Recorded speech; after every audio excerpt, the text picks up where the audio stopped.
The Petroleum and Natural Gas Senior Staff Association of Nigeria, PENGASSN, is asking President Bola Ahmed Tinubu to withdraw a newly assigned executive order on all revenue remittance. The union says the directive could threaten jobs and weaken investor confidence in Nigeria's oil and gas sector. The executive order directs the Nigerian National Petroleum Company Limited to remit all revenues directly into the Federation account. Government says the move will improve transparency and increase funds available to federal, state and local governments. But PENGASSN argues that the order conflicts with key provisions of the Petroleum Industry Act. The union wants that over 4,000 workers could be affected if the policy disrupts the company's financial structure. It also claims the directive may send negative signals to investors. Well, joining us on Newsday right now is former president of the Petroleum and Natural Gas Senior Staff Association of Nigeria, PENGASSN, Peter Esele, for a chart on the union's opposition to the President's Executive Order 9. Welcome to Newsday. Thank you so much for joining us. Thank you for having me. So what are your thoughts on Executive Order 9? Does it violate existing petroleum laws or the Constitution in any way? I think the union has a point. But again, if you look at the president's decision, the president is also not wrong in the sense that I'm not a lawyer, but the section 162 of the Constitution says that all funds should be credited to the Federation account. So if you look at it, it's a simple balancing act because PENGASSN is also interested in ensuring that its members don't lose his job. So basically, it's for stakeholders to come together and look at the executive order and look at what is best for the industry and what is best for the country. Well, if the president can administratively redirect funds that the law says belong to NNPC, what does this say about the independence of the NNPC as a commercial entity? Yes, one of the things that we also need to ask ourselves is that there are gaps. The PIA also stipulated that NNPC should be a commercial enterprise, and the PIA was signed in 2021. And since 2021, that's 5 years, about 5 years now, NNPC was supposed to list. And once you list in the stock exchange, one thing is clear is that the governance structure will also change, and there will be more transparency, and there will be annual reporting to the stock exchange, which makes it a lot more transparent. So one thing is certain, NNPC have also not done itself any favors when you have things like this happening. So one of the challenges that NNPC management is facing is that you also have a very bad public image that no matter what you say, people are going to queue up and say, okay, no, this is the right thing to do. The president, on one hand, yes, Executive Order 9 makes it look as if, yes, the president is interfering with that act. On the surface, yes. But again, on the other hand, the president can also tell you that this is what the Constitution says. So I'm happy that they're also saying they are going to have stakeholders meeting to also look at all of this. And there are also issues that is very clear here. Government is running out of funds, so they are looking at every avenue for them to raise funds. Now you look at 30% management fee. I think that's too much. And you're also looking at 30% profit oil for frontier exploration. The frontier exploration we're talking about is Anambra, Sokoto, Chad, and Benue Trough. And if we are to ask ourselves, in the last time NNPC converted an OPL to an OML is way back 2005. So we should also ask ourselves, these frontier funds, how has he added to our reserve all these years? So those are some of the things that we need to also ask to make sure that we get a balancing act in all of this. But if you ask me, I think the president and the PENGASSN president, they also need to look at to ensure that workers don't lose their job and the commercial viability of NNPC is there, but NNPC has to do a lot more. So could this move, affect fiscal federalism and the revenue allocation formula among states? Yeah, the revenue allocation formula, that is strictly responsibility of REMAC.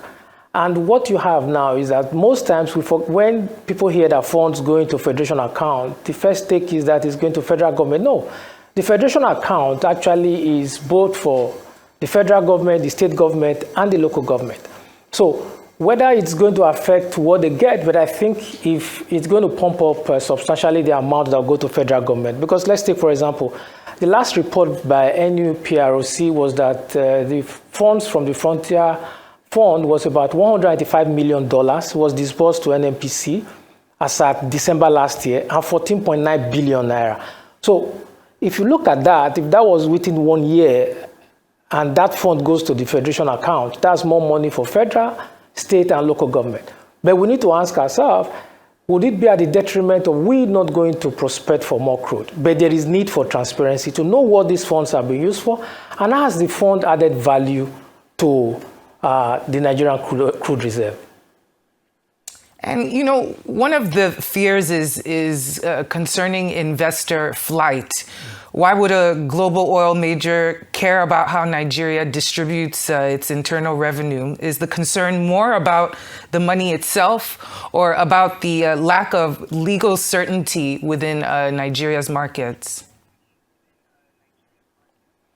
They are both. They are both. And one of the biggest problems I think this current administration have is that they communicate, but their communication is not effective.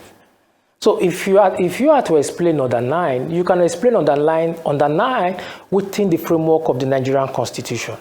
So the way it was announced and the way it came out gives one a feeling of as if it's in a military dictatorship. But what we need to ask ourselves is the president actually doing the right thing under the Constitution? So in situations like this, what one would have expected for good communication, for effective communication, is for the president to have come out or through the office of the Attorney General to say, okay, these actions are being taken based on this. This is where I'm drawing my legal strength from. And then we are going to go ahead and amend the PIA. That way you are sending a very positive signal to the international community and those who want to invest in the oil and gas. Now, some analysts are worried that this executive order could discourage new upstream investment or disrupt existing production arrangements. What are your thoughts on this? Yes, but I think you don't invite. It's very difficult to invite an ant to a sugary party. So I'm saying that in the sense that the oil and gas is something very lucrative, and if there is so much money to be made, you are not going to. This is not going to be what would disturb those who are interested in that area. As far as the issues are based on transparency, an NNPC is not it's not a model for transparency. So if it's something that you are talking about the IOCs or you are talking about some other major players, yes, people will feel, okay, fine, you are intervening in a manner that is disruptive. But NNPC as an entity has been more like the more you look, the less you see over the years. And the financial state of NNPC or the auditing of NNPC is more very, very opaque. So that's why you're also finding it difficult NNPC having a lot of support. But the union's concern is very, very germane because the union's first primary responsibility is to protect the interests of its workers. And the current Pengasan president linked this issue to the value of naira and national inflation. Could you help the average Nigerian understand how a dispute over oil revenue remittances ends up affecting the price of goods in the market? First thing we need to ask ourselves is if you're having more dollar, let's take, for example, you are having more dollar. The major reason why we've been having right now is about 1,300 plus, not up to 1,400. $1 to the naira. So why are you having that? It's because we have sufficiency of the dollar and we have enough dollar to withstand whatever is coming up, and we also have enough foreign reserve. So our foreign reserve at the moment is about $48 billion, and most of those dollars that we're talking about actually comes from the oil and gas. So if you have more dollars coming in, what that does is that it strengthens your naira. And once your naira is strengthened, the dollar is weakened at the end of the day. So gradually you are going to have your currency creeping up. You and I know that we were once in this country when it was almost 2,000 naira to $1.